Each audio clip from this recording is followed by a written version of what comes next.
I'm Dr. Craig Ingstrom, but you can just call me Craig because in this coffee house, we enjoy easygoing conversations. On this episode of Coffee with Craig, we're asking the question, certifications, are they worth the investment? To answer this question, I have 3 certified professionals in talent development and 1 associate professional in talent development who also has a certified hospitality trainer. You all introduce yourselves. Who are you? What do you do? Where are you joining us from? Shermaine, lead us off. Well, now I'm surprised I get to go first. So my name's Shermaine Perry-Knights, and I received the ATD's One to Watch Award in 2020. With that said, I am an instructional designer and a project manager, and I just love the idea of helping people become their best self at work.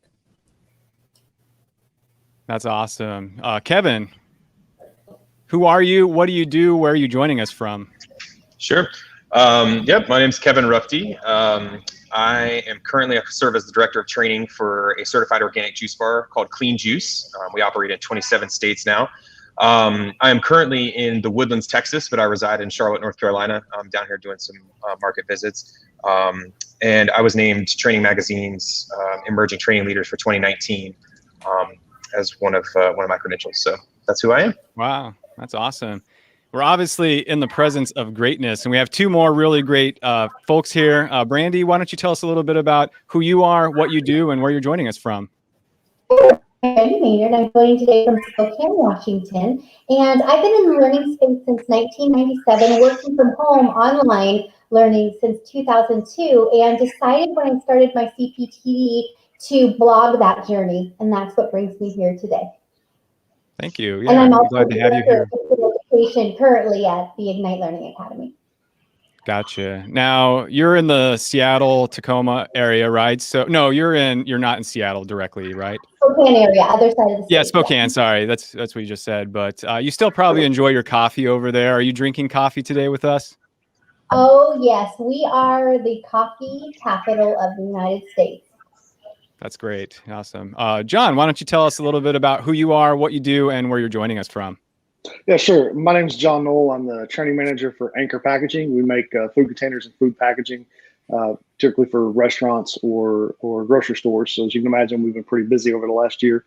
Calling in from Northeast Arkansas, where we have 3 plants, and been in manufacturing in this area and in training for about the last 10 years.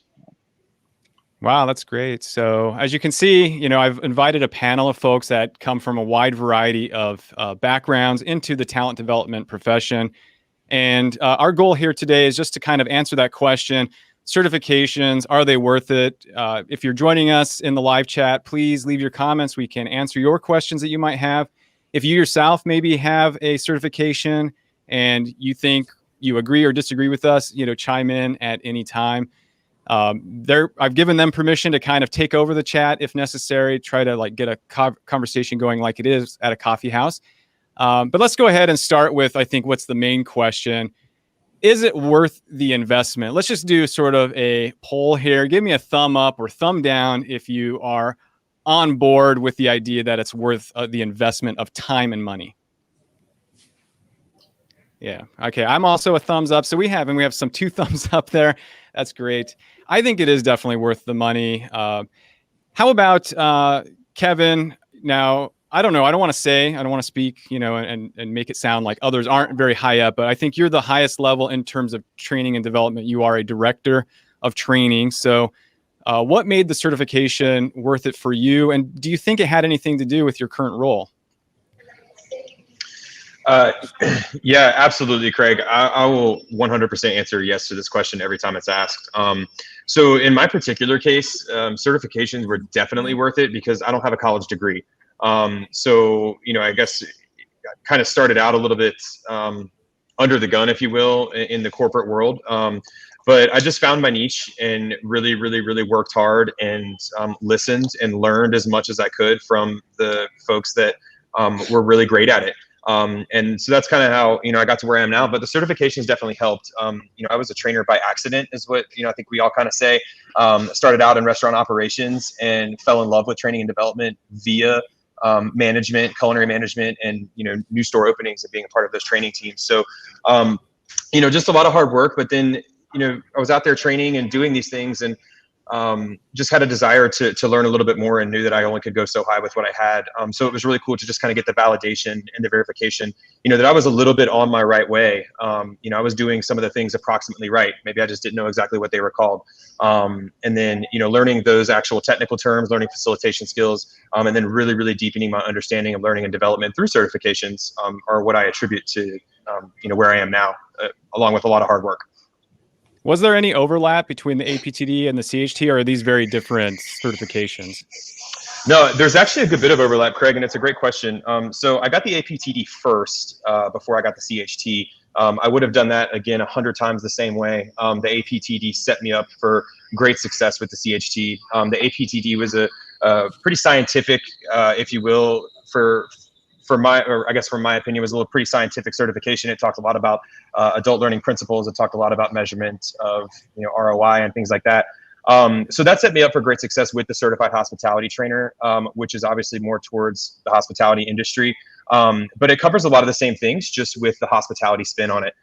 So it really gives us some more specific tactics, strategies, objectives, and goals in training with the CHT there than the APTD. So I did APTD first and then the CHT after that, and I would have done it the same way again if I had to, just because of how it set me up.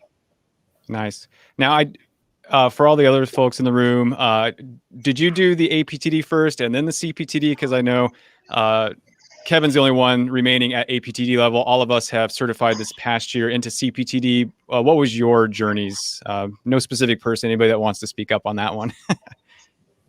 I'll start. So I did the CPTD, and the reason that I even moved forward in that direction is my background is in education, and I realized I was self-taught when it came to training. My area was specialty was training and delivery, and there were all of these things being thrown around when I was going to conferences and things that I didn't even understand what it meant. And I thought, I better go back and get some more formalized training.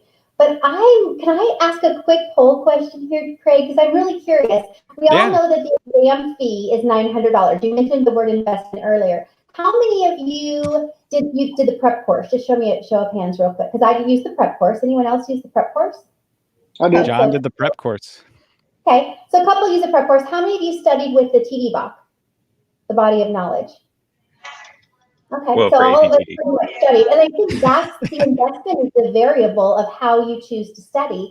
And that was what I was curious about, because I think that's the thing that you can control as far as the cost. You've got the exam cost at $900. You've got the prep course at $1,700. You've got the TD Bach at $300. And so you can cut your costs down a lot depending on the route that you take. And I was just curious the route that all of you had taken. Yeah. So John, you did the prep course. You raised your hand there. So yes. I guess now we have to factor that in. Thank you, Brandi, for bringing that up. So $900 is the cost of just the examination, which we think it's worth it. Then there's the time investment, which it can be pretty hefty. Then there's the course, which is, what'd you say, $1,700, Brandi? Correct. Wow. Okay. So John, was that worth it? Yeah, I think it was. The prep course, it gave me, kind of a plan to start with. It gave me some structure. I didn't have to start from scratch and try to figure out where to focus my attention. And it has the practice questions built in, and it's adaptive to a certain degree. So it really helped me with time management and with planning out my strategy and working backwards from my test date, knowing what milestones I needed to hit. And that's actually the first activity in the prep course, right, is to plan your study schedule, working backwards from your test date. So I found it beneficial. Oh, that's great. Okay. And when you all did the APTD, did any of you do the course then, or only for the CPTD? I did the course for the APTD, but not the CPTD. Gotcha. I just did the self-assessment and looked at the resources that were listed online. From then I said, you know what? I'm not going to spend the money, but what I will do is go back to our member benefits.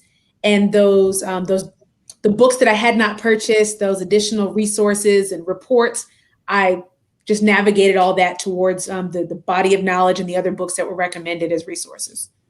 Gotcha. Yeah. What kind of, I guess, then techniques did you all use? I mean, I know Brandi's got sort of the system that everybody should be using. It's very organized, OneNote, lots of ideas. She's giving great content on her LinkedIn channel about, on her thread. how to study for it, how to prep. So follow her for sure. But what other sort of techniques did you all use to prep for it? Shermaine, how about we'll start with you? After I took the self-assessment, I realized the areas where I'm strong and the other areas where I need to improve. So I said, let me spend more time on the areas where I need to improve. And I was just intentional to spend 30 minutes every day, just kind of by yourself in the area in the house right after I had my coffee, because I realized that I'm a morning person. It's easier for me to gain the knowledge early in the daytime. So 30 minutes in the morning, maybe 15 minutes in the afternoon, every day, intentionally working on those areas and taking the pretest, if you will, once a month. And every time I took it, I failed the pretest every single time, which is discouraging to no end, but I passed. So I say all that to say, if you're listening and you've taken this pretest and it says you didn't pass, don't be discouraged. Still keep trying, still keep going, because it is just one snapshot of information. It doesn't, it's not giving you the full score of what it will look like. Okay, so yeah, I failed like the pretest every time as well. So I thought it was just me. We're not going to ask scores around here, but I feel like my score was quite good for like what I was expecting. So yeah, so obviously you don't necessarily need the course, though it can be helpful, and good to be on a schedule. That's a couple of key takeaways so far. How about you, Kevin? Do you have any like tips? What was your process? My process was very similar to Shermaine's with the APTD. So, I guess we have to remember when we took the APTD, we were in that first cohort. So the body of knowledge and all that was kind of bundled up into the one. So I did exactly what Shermaine did. And every single morning I had a designated space in my house at a designated time. Just simple science of habits, right? Same place, same time, every day, remove the roadblocks. And I devoted, a specified number of hours to the specific segments that I had potential challenges with. So much like Shermaine, when we took those pre-tests in the APTD, I would go through and read the whole thing, but spend a little bit of extra time on those sections that I was lacking in a little bit there. But yeah, just having that dedicated time and space each day was critical to my. Gotcha. Now, John, you had probably like, because you're in manufacturing, I don't know if you work on a set schedule or if it varies depending on training needs, but were you able to kind of have a set time? Was that how you approached it as well? Yeah, just like the others said, typically in the morning with my morning coffee, I try to set aside at least 30 minutes before every day, before the day gets away from me and gets hectic. And then, if I ever manage to take a lunch break, I try to spend part of that, and get 15 more minutes in there. But, as Kevin said, science of habits, right? Just trying to do it the same place, the same time every day and hold yourself to that routine. And then again, having that study schedule. So there's benchmarks or milestones for you to check yourself against really helps. Yeah. Okay. And I don't think I asked you, Brandi, what was your process generally, other than I pitched your OneNote thing, but I got the sense that you were never sleeping. It was just like you're constantly up working. It was kind of it was a busy experience. For me, what I did, I think when I'm hearing all of you, first of all and foremost, it was consistency. So making sure I had a consistent place to study every single day. I started just throwing ideas out and all of the learning strategies that I knew to try on different things. And there were so many things that weren't working. And what I finally landed on is I needed some way to organize things, because I had flashcards in one spot, mind maps in another spot. I had things everywhere. And so for me, I created a OneNote notebook to organize all of the stuff so then I could study what was most important. What I didn't realize until partway in is I didn't need to study the whole TD block. I just needed to study those statements. Once that was revealed to me and I was just studying those statements, I had a lot more balance of my time and my energy. And so for me, it was just consistency and organization and then studying what was right. I went back to my 7th grade biology days when I was listening to brain tapes, because I learned best by hearing. And so I created short playlists of myself talking through the different capability statements and what the different areas meant.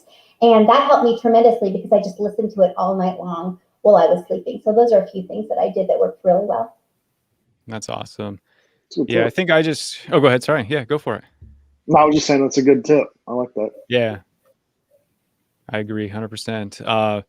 Yeah, I think for me, I just kind of did it while I was like on my trainer, like cycling or maybe walking on the treadmill. And then I was doing this like kind of blogging thing, which I think helped a little bit. I think one of the complaints that some folks have had, I've been in some of the focus groups, is that it tends to be a little bit like academic. Like there's a lot of learning theories and so forth. And I'm also like, okay, they're going to ask like something about Kirkpatrick. So let me just get those 4 items down, which can be quite academic in a way. And I teach courses on this. So I think I had a little bit of an advantage there on that. Do you all find that it's pretty like too heavy on the theory? Are you one of the complainers about it's too academic? Do you think there needs to be more practice-based questions? Go. That was actually, I'll chime in. One of the things that I liked about the CPTD over the APTD is I felt the APTD was very much heavy on the academics and the theories and the models, and not much on practice, at least the version that we took. But with this go around with the CPTD, I felt it was much more on practical questions and application based. And then of course you have the whole section of questions that are application questions. So I liked this test a lot more than the previous exam. Yeah. And I hadn't taken the previous exam, but I agree with you, John. I felt like it was application. And so I knew the theories, I knew all the back end stuff, but how would I do that in the training room? And that's what I wanted to know personally myself anyway for my career growth. So I loved it. I thought it was a really good application of what we typically do. We're looking for level 2, level 3, level 4, right? Not just what happens in the classroom, what happens outside of it. And so I was very happy to see beyond the theory, beyond the science. You know, I was happy to see the application of it and saying, well, if this is the theory, what are you doing here? And so it really just made me go back and forth in my mind to figure out what the answer was. But at the same time, I'm happy that we did have some theory questions, because some people are stronger in theory than they are in the application. So it was a healthy balance to me. Mm-hmm. Yeah. So I don't know, like another thing, and John might get this joke a little bit, but when in doubt, always choose job aid. Like I felt like when we were writing questions for the APTD, it was like, we don't know the answer, job aid. Yeah. So you might, just to give context, a few of us actually were able to participate in the exam writing questions for the APTD, which is the Associate Professional and Talent Development. But I do think having been a participant in question writing does help you kind of understand some of the ways the process and thinking behind a question goes. So definitely, you want to study obviously for application, know the theories, how they're applied, but also think about, what's the best answer and how might the exam have been constructed in that regard. We do have somebody. One go ahead. tip, Craig, that I have for that, if I can interject for just a moment, is one of the things that I did is I had written down how I would use it in the training room. So if it was like Gardner's Theory, for instance, I might just jot down a little note to myself of how I might use that in the training room. That helped a lot when I sat down to take the test. Nice. Do any of you use Gardner's Theory in practice?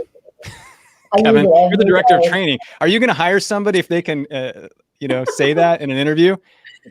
Damn it, I'm really good at Gardner's. That's actually the only interview question that I have on my list currently is, can you please give me an application of Gardner's Theory? The real question is, when they have the blank stare like the deer in headlights, does that mean they're hired? Yeah, exactly. Yeah, right. Hired immediately. Yeah. Okay, so let's kind of like switch gears. We have I see some folks in the chat, they're just kind of commenting on, being late and so forth. So I do know we have some early career professionals here. I recognize names. So I encourage them to ask questions, of course, while they have some folks that are in training and development circles. But I think like a lot of people might wonder, what's the biggest benefit of taking a certification exam? So anybody want to raise their hand to go first on that? What was sort of, if you had to nail it down to one thing only, just one thing, what would that be for you? Has been the outcome of that certification? I'll go. I'll start it. Okay. So the outcome of the certification, I mean, for me, I've experienced tremendous career growth as a result of of both certifications. So I guess really that could be my one thing, but I would say validation. Validation and credibility are two things. Validating that I was on the right track and doing training in a somewhat correct way, but then also deepening my knowledge and understanding of it. But then again, the credibility and gaining those credibility indicators, and again, just letting people know letting people know that I do know what I'm talking about sometimes in the training world via those credibility indicators. But for me, again, just the massive career growth and success that I've experienced via the certifications has really done it for me. That's great to hear. Yeah. I'm sure the ATD is going to love that statement. So we'll do a little outtake for you. Not sponsored. Right. I'll add to what Kevin has shared. I would say influence and impact in the field, the ability to not just work in learning and development, but to help steer the course and bring others in is really important to me. Yeah, no, that's good to know. And quite frankly, we're going to pull up your LinkedIn here in a minute, but like, I don't know what came first, the certification or your NPR visits, your books. I mean, I don't know what's going on in your world, but definitely you've stepped up your game since I've met you. So just trying to be like you, Craig. No, whatever. We're all trying to be like Brandi with an I.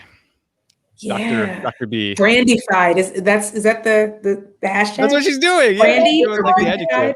I want to tell you where it came from. It was actually a negative connotation that I turned into a positive connotation. Good for you.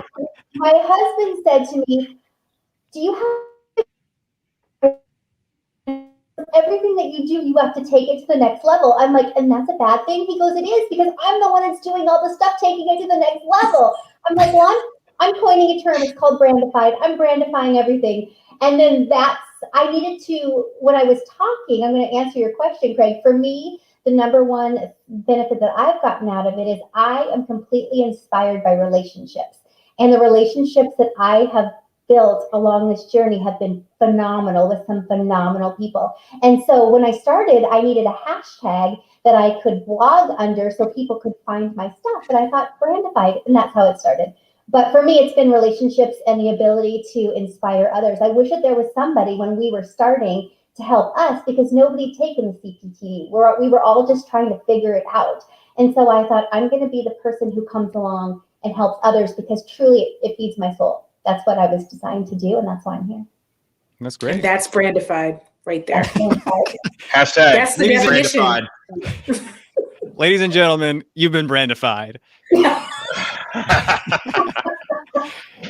I gotta like do this so that way, like at some point, I can put like a stamp on the screen. Can we all do it?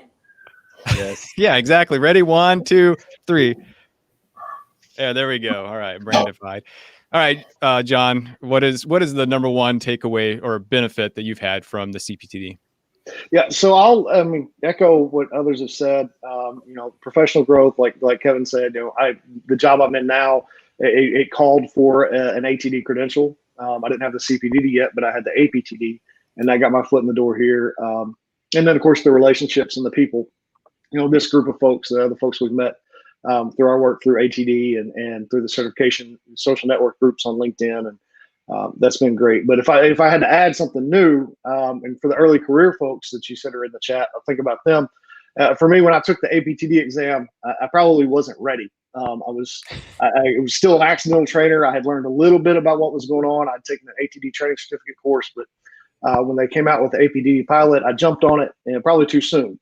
But it gave me, again, a date to work towards and a goal to meet. And I would no longer push that stuff off. I had a reason to jump in, with both feet and start learning and acquiring knowledge and reading books and networking and all those things. So it gave me something to work towards, but then also benefited me after the fact, through my professional growth.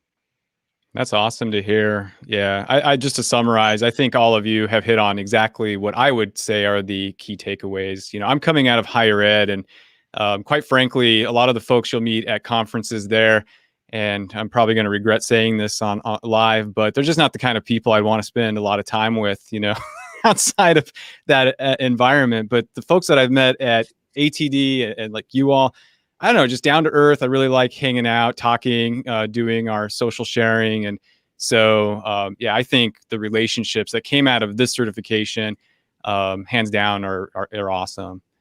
And career-wise, one weird thing that I think has helped me out, and it has nothing to do with like training or learning and development, is having CPTD, certified professional and talent development, in my resume gigs. I think people think, oh, you help people develop their talent, and that's what I need. So I've actually seen some uptick in business related to that, I think, and it has nothing to do with like resume writing or career development. I mean, I guess on the job it might, but not specifically what I'm doing in coaching. So there's that. Do you all have questions of each other? Because I don't want to keep asking questions. I mean, you all aren't always hanging out together. So any questions, things that you've seen you want to ask about?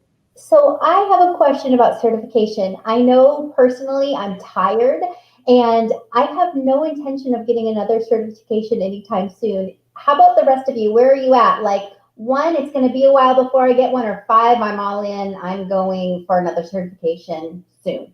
Where are you guys at? 1 or 5? Because I'm not planning on it anytime soon. I'm curious where you guys are all at. So 1 is like you're not doing it. A 0. Can we get a yeah? Shermaine hit the nail on the head right there. Let me get a 0 or a -1. The goal, I think, and I may speak for most of us, is that we're going to help usher the next group through and help kind of coach them along the way. But I have no interest in another certification, not for a long time. Yeah. I totally agree with that, Shermaine. That's what I'm doing now. Is I've got my team.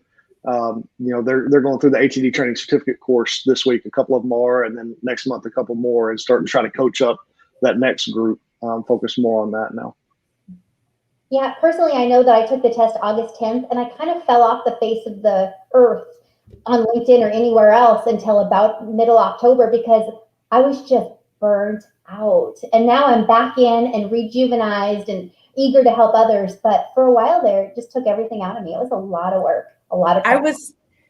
But I was in suspense waiting for you to come back on LinkedIn. I was like, oh my God, what happened to Brandi? She's not on there. Because I wanted to know, I was following your journey. I wanted to know, did she pass? Where is she? Is she okay?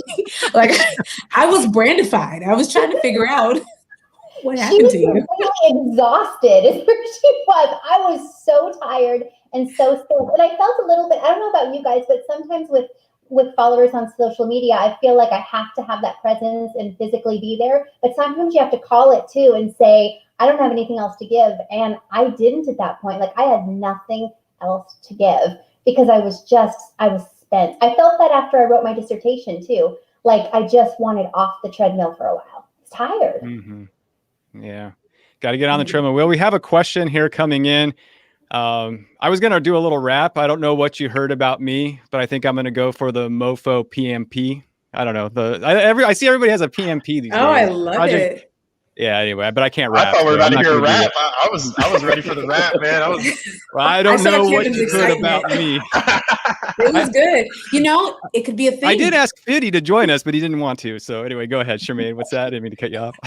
No, it was good. I was waiting to hear it.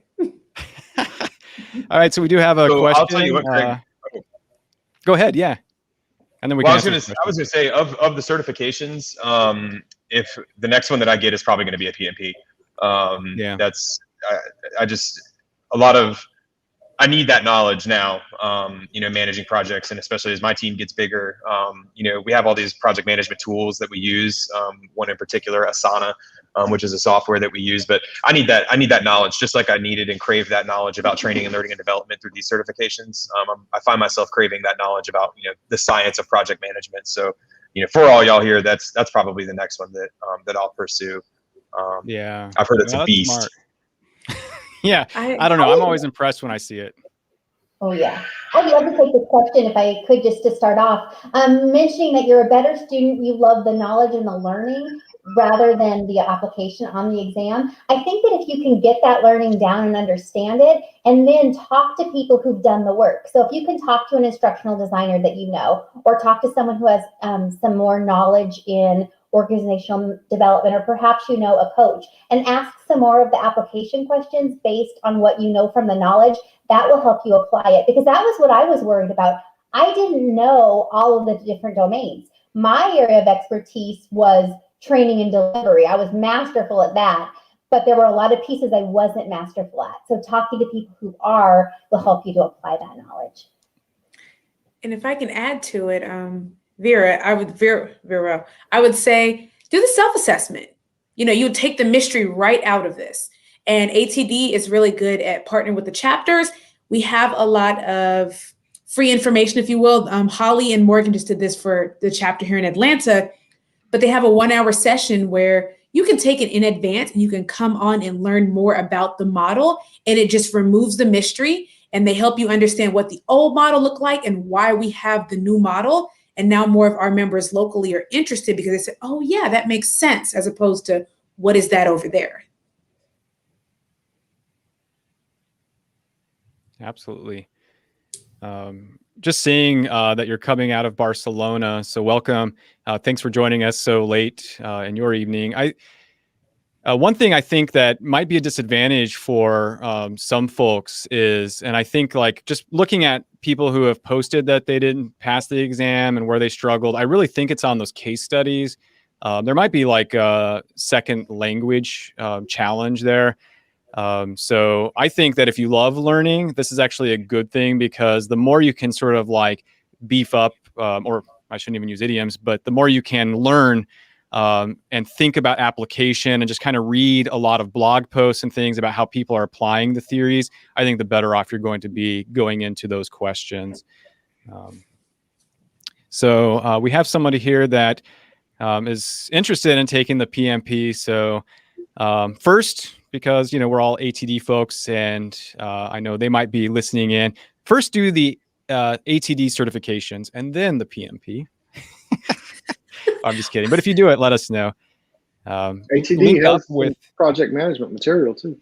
Yeah. Oh, that's true. Yeah, they actually have a course, right, in certification, right? So. Yeah. Mm-hmm. It's a great course too. Yeah, you did it, right? So you passed that. Yeah. So. We have another question here on education and experience levels. What advice would you give a PhD student entering the job market and contemplating certification? And I'll just add to that, because I happen to know this particular individual, kind of on the fence about going into, say, organizational corporate training, or continuing on, like, let's say, for a faculty position. So if you might give some insights to that. I know you all have a wide variety of experience. I'll dive in first. I came from higher ed. I've worked in the school environment. I've worked in higher ed, nonprofit, and government. So I have a healthy mix of it all, and the private sector. Just dive in. Higher ed is one area of learning and development, but everything else is so different. It's like 180 degrees. So dive in outside of higher ed and gain that traditional experience. And then if you want to revisit, you can do that. But I would say just try it out. You'd be surprised how much you're going to learn, because it's very different than working in higher ed. Absolutely. And I always say too, decide where you're going. What's your destination? What does that dream job look like? And then what's the bridge? What gaps do you have to do in order to get there? It could be certification. It could be experience. It could be a wide variety of things. You have to make that decision. And then my most valuable piece of advice I got from a woman who's about 75. And she said, when you want to do something, find somebody who's done it well and walked the path ahead, and then ask them how they got there. So find and talk to a lot of people who've done it and ask them how they got to their dream job if it's similar to yours.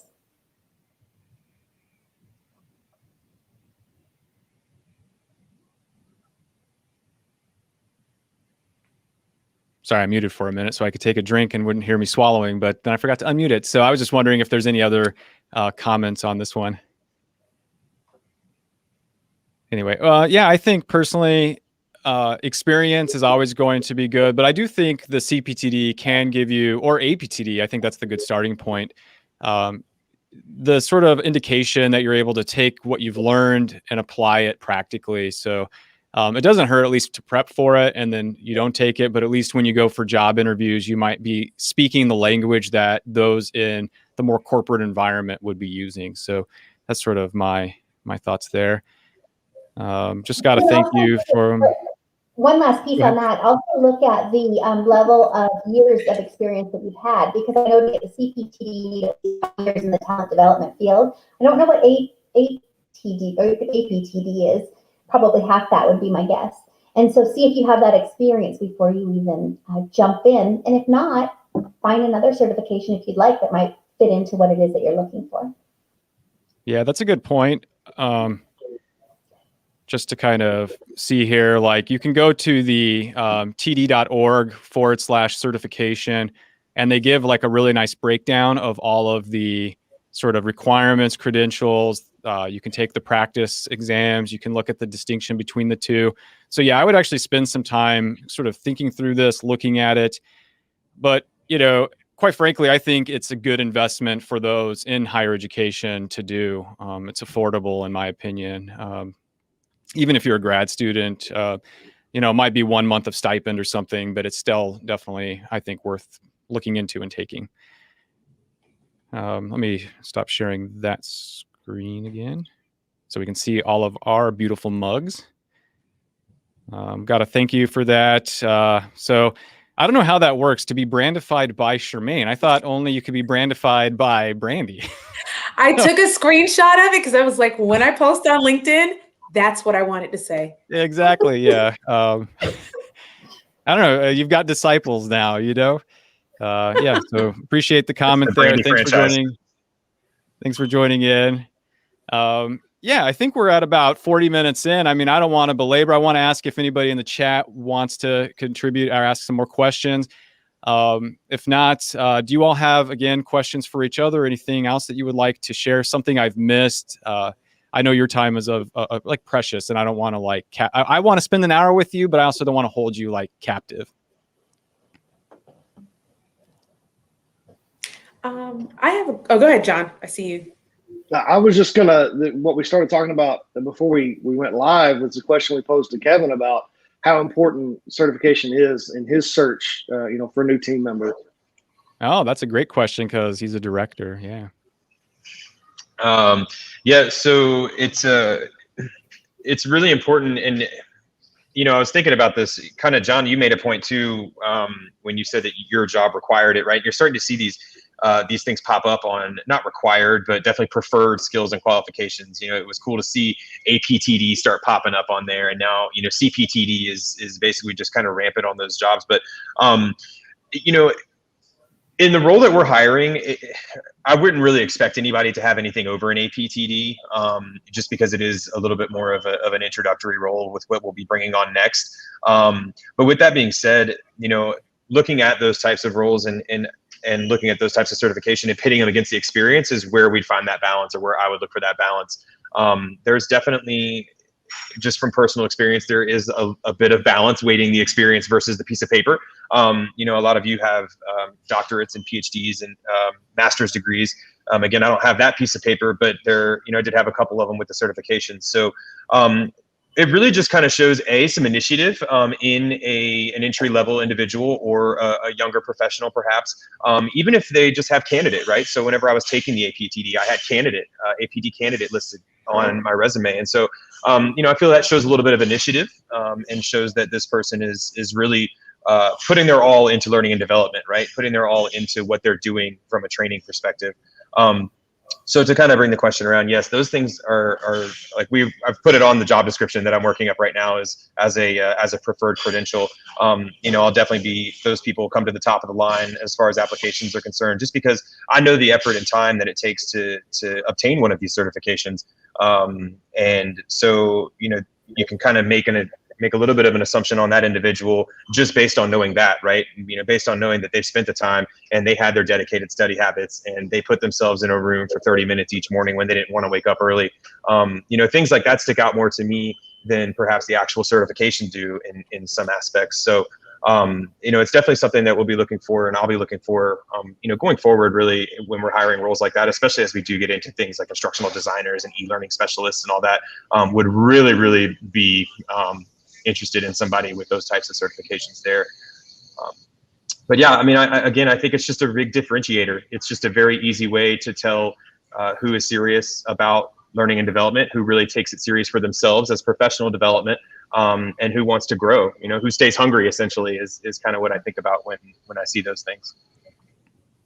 And I get asked a lot about hiring online as well. And my biggest piece of advice is to really reach out, connect with people, and then engage. And so engage with posts that they're doing, ask questions, ask thoughtful questions, share things.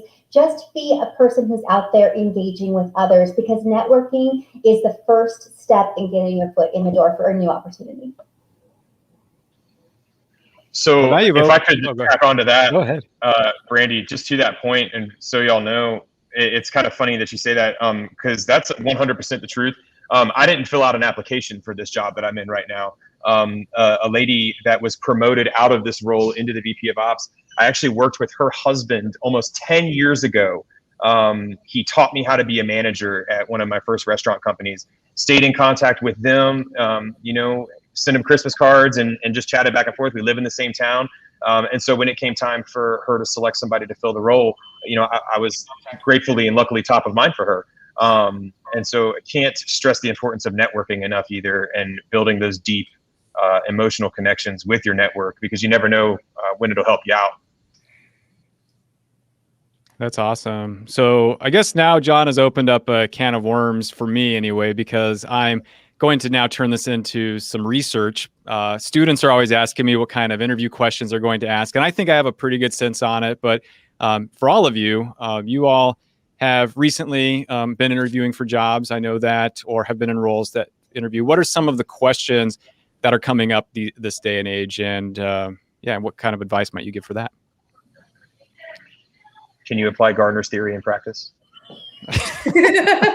Full circle, yeah. That's the only question that matters, right? I think the big one, just because of the shift right now and working from a place of, a physical building to working from home, productivity skills, how you manage your time, how you work from home, how you keep that work-life balance, that one I could almost guarantee will come up on your interview.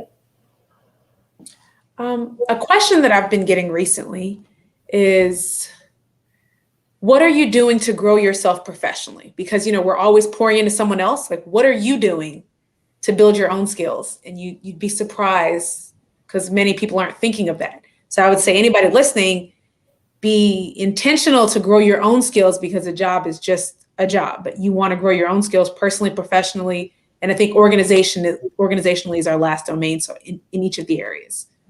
Mm-hmm. Yeah. If you're doing it when you're like getting downsized or let go or whatever it is, then you're now thinking about growing yourself, you're behind, right? And I think, to take it back full circle of what we're talking about, just even prepping for the certification is development of the self. So I think, be ready to answer that. I'm getting ready to take the APTD. I'm on the journey for that. I've been studying the TD Bach, which is the Talent Development Book of Knowledge. So those can be helpful. John, any interview questions that you've had or think folks might be asking this day and age? Just echoing what the others have said, really focus on or be able to explain, what you do with real world examples. How do you maintain productivity? How do you ensure that you're being successful? How do you measure your own performance? And then what do you do to grow yourself in that way? You mentioned, this day and age and job security. You never know what's going to happen with the pandemic and the economy and those sorts of things. And so, one of the things that I read about when I was studying was the concept of employment security versus job security, right? Just making sure that you're always improving yourself and preparing yourself for what's next and being able to articulate that. Yeah, that's great. Be employable, not just for a specific job. I like that. We do have a sort of 100% agreeing on developing your network. So I think I'll be wrapping this up now. I do really appreciate the network of folks that I have that were willing to join me on my small but hopefully growing YouTube channel, which is I'm hoping to give content that's really valuable for people in talent development, higher education, or just general presentations. So my network has really been developed as an outcome of doing the certification. So is it worth it for me? 100%. You can see with the folks here. I shared all of their LinkedIns. I'll put it in the description as well if they don't mind, so that you can link out to them. If anybody comes along to this video after the fact, reach out to these folks. They're great people. Any final words from all of you? I mean, now that we're having this kumbaya moment, and I actually was going to do Taster's Choice today, just so we could have a Taster's Choice moment, but I never got around to making that crappy. Well, I like Taster's Choice, but freeze-dried crap, I don't know. Anyway. Yeah, anyway, I get a little hokey at the end. I don't know how to wrap these things up. That's a skill. We're having a Taster's Choice moment between some talent development professionals. Anyway, any final words before we sign off today? We'll just kind of go round robin. I see Shermaine on the screen. Just final words, I would say, just keep going. If you don't mind, I have a quote, and it just speaks volumes to me. It's pretty much saying that there are people right now being paid to do something and they're mediocre. So you need to believe in your own excellence. Just keep going and do it. Even if you think you're not doing well, I failed the test each time, just keep going, because you never know. Like Microsoft took 17 times before it was successful or whatever. Every time you fail, you get closer to winning. Love it. Yeah. I hope to see that post tomorrow on your LinkedIn. Now I'm putting Brandified on there. One piece of advice that I always give people is work towards your strengths. And so if I was to, you know, like, let's say that I wanted to spend all of my time learning how to sing, I would probably maybe meet standard in singing, but it would never be my strength. I'm going to take the thing that I'm the best at, which is relationships and connecting people, and I'm going to work like hell to get really, really, really good at that, because that's going to put me over the edge. Find out what that thing is for you and do that. And know that there are people all over the planet that want to help you, so reach out to them. Love it. John, final words? I don't know that I can top with what they said there, but yeah. Just if you think you're interested in certification, if it matches your goals and what you want to do, don't hesitate. Start working on it today. You know, as Shermaine said, even if you don't pass the first time, it's a learning and growing experience, and you're putting yourself ahead of your peers just by putting that candidate on your resume, right, and starting to work towards it. So go for it. Mr. Director of Clean Juice, and it's not anything related to Gardner. Go. So yeah, again, great advice from everybody here. You know, invest in your network too. I think what Craig said was really impactful for me in that how his network has grown through these certifications. And you know, likewise, like every time I see y'all's faces, regardless of if we're in person writing items or editing test questions, or if we're here doing these conversations, you know, I learn something every time that we talk from each and every one of you. So that would be my advice. You know, invest in your network, right? Seek out these groups that are doing the things that you want to do. So seek out these groups that already have the certifications. There's plenty of them on LinkedIn, Facebook. We're all a part of them. Never hesitate to reach out to anybody that you see on this panel or anybody else that has the certification that you want. You know, just reach up and ask, and we're always happy to help. So, you know, those would be my final thoughts there. Great. Thank you all so much for your time. Also, thank you all that came and participated in the chat. Really appreciate it. Until the next time, we hope that you have a wonderful day. Take care.